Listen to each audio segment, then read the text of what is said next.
Welcome, all you fixed blade enthusiasts from around the world to Baxter's Blades. You're entering the Tiger Pit. Well, I am showing another antique store find. We're doing a little buck marathon here. This is a large fixed blade that I stumbled upon at the same antique store that I found the 819 at. Whoa.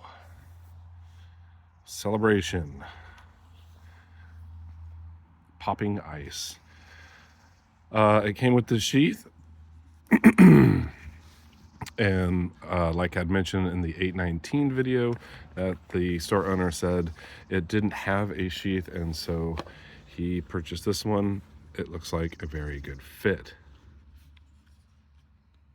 When I first saw this, I did not know what it is, because again, it did not have the model number on the tang stamp. Let's pull it out and check out this bad boy. Dun, dun, dun, dun, dun, dun, dun, dun, dun, dun. Showing. That's a big boy. And yeah, I did not know what it was. Like, what is this? This is the old buck synthetic that they used to use back in the day, and I can't remember what it is called. If it was like a bowling ball material or what. It's a bright green. You can see some white in there. I have seen some of the old blues, which I've been wanting to get a hold of, and like reds. So I saw this and I'm like, well, I already got a big fixed blade. I don't need this, but let's take a look here. Buck, BCCI, USA, there's the date stamp, knives. Now, for those of you who do not know, BCCI is the Buck Collector Club. So this is only offered to members of the Buck Collector Club. That date stamp is a 2008. So let's investigate it a little bit more.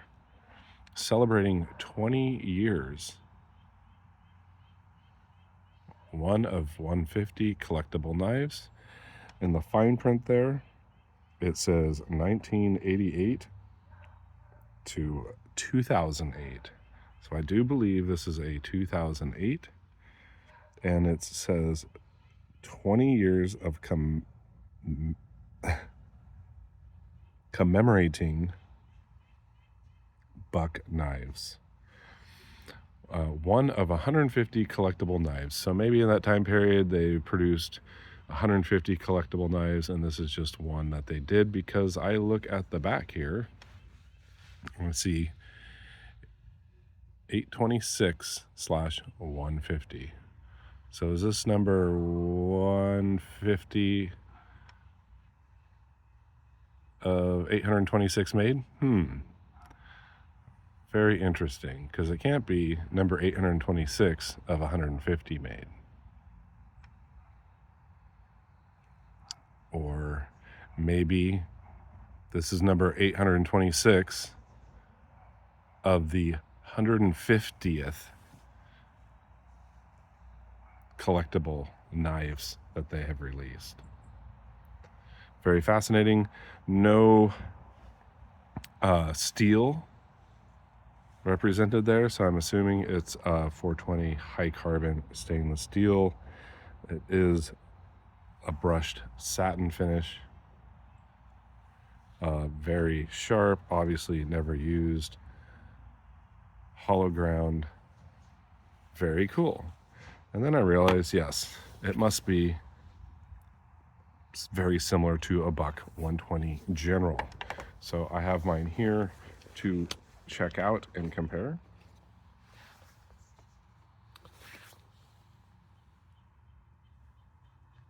You can see the blade length is the same.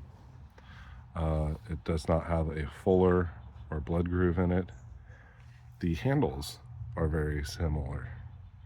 Now the pommels are different. You can see how it's just a thin pommel. It doesn't have the micarta spacer in there. This is my 120 emboss heat treated D2 Cocobolo. It does say 120 USA right there.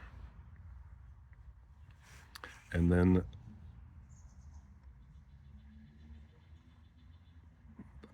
did I call this the pommel? I don't know. The pommels. You can see the difference there. This is the handguard. So a very fascinating piece. I am a member of the Buck Collector Club, and you can, I think it's $25 a year, and you get offered special knives like this that you can't get anywhere else. So I thought it was very fascinating that I found this in an antique store, and it's a 2008. I did mention in my video on the Buck 819 that it was a 2022, and I always make that mistake. It was a 2002. I put corrections in the description. So I'm sure you guys know what synthetic this is, and I, of course, did not look it up beforehand. I can 1 second. Let's see if I find anything. Yeah, I'm having a real hard time figuring out what this original material is. It's a synthetic plasticky. It's very similar to like a bowling ball material, though. I have heard the term, what is it? Vulcanite, possibly. I think that was black. And then also phosphorine or bakelite. I can't recall. I remember asking them about this material at the buck shop over there in Idaho, and they told me, and of course I don't remember. I'm sure somebody in the comments will let me know. So this, I got a fantastic deal on it. Like I said, I don't really need another 120. I have this one. This is a Buck Collector Club. I cannot see myself actually using it. It'll probably just stay in the collection. I'm not sure if I'm going to sell this one or not. I may just keep it in the collection because I've been looking for this handle material for a while. And well, it's just a really cool piece. And the fact that I could have two 120 Generals. This being a limited release, obviously. I'll have to do some research and see what these go for. I may put up for sale. If I do, I'll probably post it on Instagram. Or if you have been looking for one of these and you're interested, maybe shoot me an offer in the comments. I may be able to part with it. But this is just so cool. The handle is not as round as my 120. You can see how it's rounder and feels the hand more. The handguard is squared off a little bit more. Also, the pommel is a little bit squared off. Still feels really good in the hand, but like I said, I don't think I'd be cutting anything with it as not to rub any of this collectible engraving on the blade off. Well, I don't know what else to say about this 2008 Buck Collector Club limited release. Celebrating 20 years of Buck collectible knives. Fantastic piece. I cannot believe I found it. And I really cannot believe the deal that I got on it. And well, the guy, at least, he kind of got the right sheath, because it does say 120. Though this is different than my other 120 sheath. You can see here. I don't think this is a made in USA one. Very hard to tell. Thank you so much for joining me in the Tiger Pit for another antique store find. I hope you enjoyed. You all stay sharp, be kind, and head out there. Maybe you'll find something rare that you wouldn't find anywhere else.